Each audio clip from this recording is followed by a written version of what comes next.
Hey, shout out everyone! Here we go mga ka-ITC. Update for today, October 9, 2022.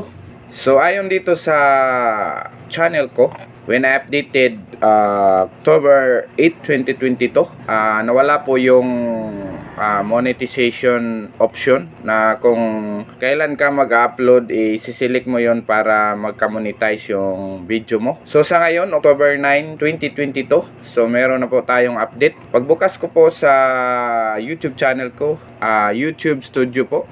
Ayan, YouTube Studio po. Meron na po siyang estimated revenue na nakikita natin sa summary. Not like yesterday na wala po. So pagpunta din natin dito sa content, meron na rin siyang monetization before restriction. So ayan, nakikita po natin. Try natin mag-upload, kahit mga shorts lang, mag-upload tayo kung ma-on ba natin ang monetization. So try natin mag-upload, create tayo, upload video. Select file. So ayan, select lang po ako ng shorts dito. Ayun po akong shorts dito, shorts. Ayan, kahit ano. So, ayan mga ka-ITC. So, halimbawa ito. Ayan. Open.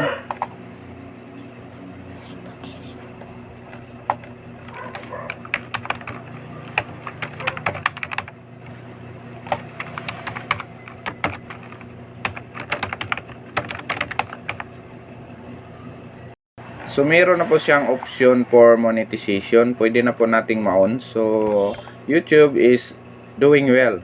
So, naibalik na po nila yung monetization option po, mga ka-ITC. So, congrats, YouTube. Ayan, shout out po sa inyong lahat. So, this is the new updates of Jordan, the original post where from. Ito po, papakita ko po sa inyo. Basahin lang po natin. So ayon dito mga ka-ITC, update for October 9, 2022. We are currently rolling out a fix for this issue. ETA is several hours to reach all affected YouTube channels, but we are working as fast as we can to speed this up. Thanks so much for your continued patience. We'll post another update once the issue is fully resolved and include more details based on question we're seeing from creators. So ayan mga ka-ITC, may update na po si YouTube at naibalik na rin po yung mga buttons for videos monetization po. And thank you po for coming, thank you for watching, and shout out to all. God bless us all. And sa di pa po naka-subscribe sa channel ko, please subscribe and share po. Like and subscribe. Thank you and God bless you.